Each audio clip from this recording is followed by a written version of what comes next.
Saludos. Cuentan la historia y los escritos llegados al presente que el 24 de agosto de 1898, el Consejo de Gobierno, presidido por el general Bartolomé Mazó, dio por terminada la guerra con España. Acerca de la última bandera del Ejército Libertador, hablamos hoy.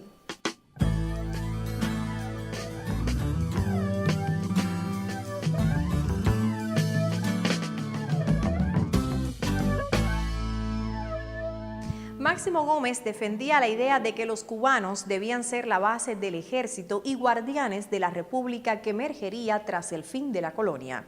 Desgraciadamente, en este tema no existió consenso y avanzó la idea de licenciar al Ejército Libertador, comprar sus armas y reincorporar sus efectivos a la vida civil. La Asamblea del Cerro en aquel momento representaba el poder civil de la guerra, que se traslada a La Habana y se instaura en una casa de la barriada del Cerro, en La Habana, y por ello recibe el nombre de la Asamblea del Cerro, se identifica con ese nombre. La esencia de esto es que la Asamblea, bien intencionada, buscaba el reconocimiento del gobierno de los Estados Unidos.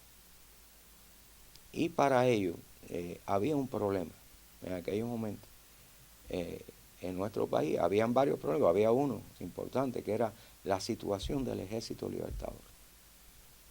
Un ejército que estaba desprovisto de todo, de recursos de todo tipo. Y entonces se plantea la necesidad del licenciamiento del Ejército Libertador. Y para ello, la Asamblea del Cerro le pide un préstamo al presidente de los Estados Unidos. Claro, tenía una doble intención, la de licenciar el Ejército Libertador, resolver el problema de ese ejército y además buscarle reconocimiento del gobierno de Estados Unidos. Porque a la vez que ese gobierno estableciera un préstamo, con la Asamblea estaba reconociendo su existencia y entonces por lo tanto se convertiría en el órgano representativo oficial ya reconocido por los Estados Unidos de Cuba. El gobierno de los Estados Unidos se dio cuenta de ello y habilidosamente hicieron una maniobra. Conversaron con Máximo Gómez, que era general en jefe del ejército, para que aceptara un donativo. Un donativo ya no es un préstamo, no hay documento oficial con ello. Y el donativo lo dejaba en $3 millones. Y entonces que con ese donativo podían resolver y no iba desde ahora a que Cuba se convirtiera en un país endeudado con los Estados Unidos, sino que con el donativo, y Máximo Gómez aceptó el donativo. Entonces entra en contradicciones con la Asamblea y la Asamblea lo destituye del cargo de general en jefe del ejército.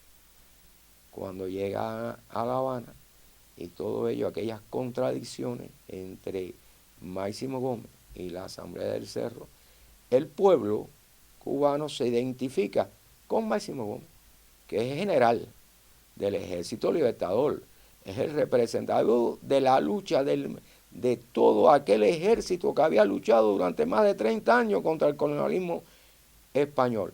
Le hicieron un acto de repudio en el Cerro, en La Habana, y la Asamblea, ante aquello, perdió la representatividad y el apoyo del pueblo. Y entonces levantan un acta y se autodisuelve.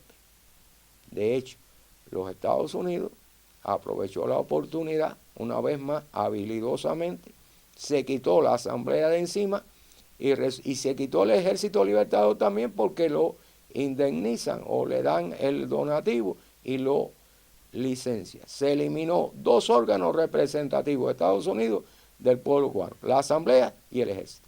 En Remedios se produjo la firma del documento donde terminó desactivada esta fuerza. El museo atesora, fíjate, en la colección de historias, atesora una de las cosas que nosotros estimamos de mayor valor, que es la última bandera que utilizó el Ejército Libertador.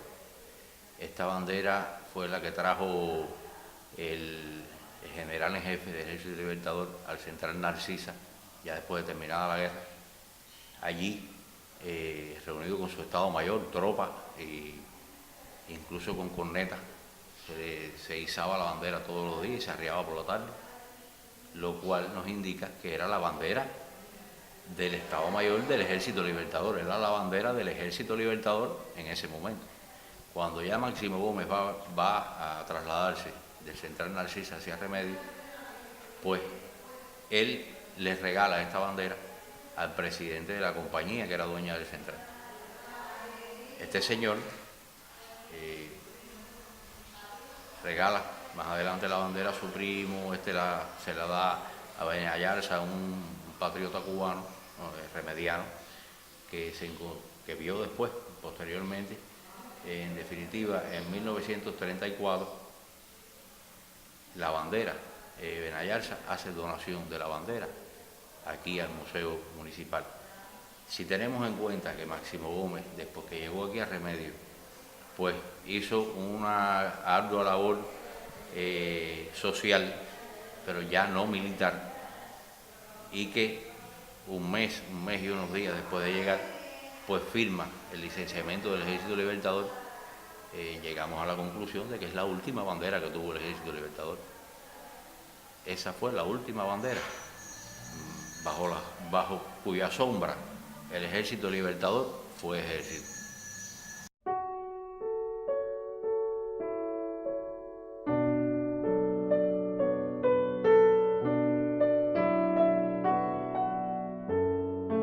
Para poder entender el licenciamiento del Ejército Libertador hay que tener en cuenta algunos hechos históricos importantes. En diciembre de 1898, Tomás Estrada Palma disolvió el Partido Revolucionario Cubano. 2 meses después, las discrepancias entre Máximo Gómez y la Asamblea del Cerro culminaban con la destitución del insigne jefe Mambí, algo que no fue aceptado por el pueblo. Posteriormente, y perdido el apoyo popular, la propia Asamblea dejaba de existir.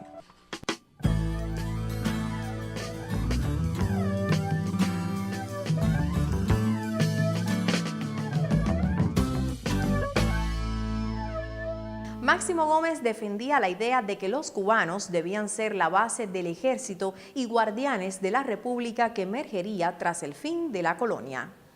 Tras ser firmado el acuerdo que puso en marcha la destrucción del Ejército Libertador, Gómez decidió entregar la bandera y esta comenzó a ser transferida de manos hasta que terminó en el Museo Municipal de Remedios. Los mambises, pues estaban en un estado de pobreza, ya había terminado la guerra. Y entonces muchos estaban que no tenían de qué vivir, no tenían dinero, no tenían tierras, no tenían casa. Y entonces se acordó licenciar el Ejército Libertador, pagarle por su servicio y que cada cual pudiera, sobrevivir de alguna forma. Es así que llega aquí a Remedios Máximo Gómez y junto con Gonzalo de Quesada y Francisco Carrillo, el general Francisco Carrillo, se reúnen con Robert Porter, el enviado del gobierno norteamericano, un capitán también norteamericano y un teniente, el teniente Hanna. Ellos se reúnen aquí hay unos historiadores que dicen que en la casa de Gonzalo de Quesada, otros dicen que no, que en el Hotel Mascote. Realmente Máximo Gómez estaba alojado en el Hotel Mascote, debe haber sido en el Hotel Mascote.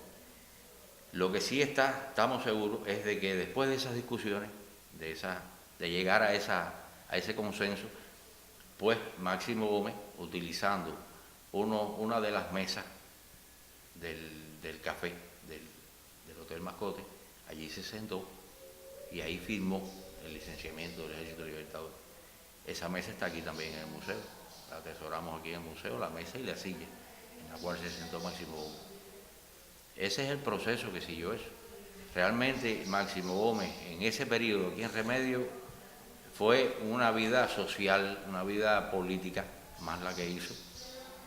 Incluso hay anécdotas, ¿no?, de esa época, de que cuando ya triunfa el Ejército Libertador, que ya se acaba la guerra, pues aquí los remedianos, enardecidos, rompen una tarja que había al lado de la iglesia que decía que la plaza era la Plaza Isabel II. Rompen esa tarja muy indignados, pues, en el medio de esto del triunfo, ¿no? Y el presidente del Casino Español no se atreve a partir de ese momento a izar la bandera de España en el casino. Pero ya cuando llega Máximo Gómez aquí, él va a verlo como general en jefe del Ejército Libertador y le pide permiso para izar la bandera española en el Casino Español a la izquierda de la bandera cubana. Y Máximo Gómez le dice que sí, que la revolución no se hizo para intolerancia, ¿no? Que la revolución no se hizo contra los españoles, se hizo contra el gobierno de España.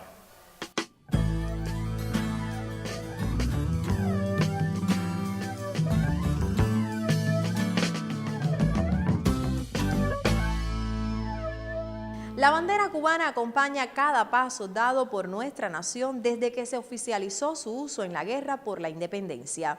La historia de nuestra tierra fue escrita a partir de leyendas, cuentos y los hechos que la alimentaron. Les invito a un próximo programa para continuar descubriendo sus capítulos.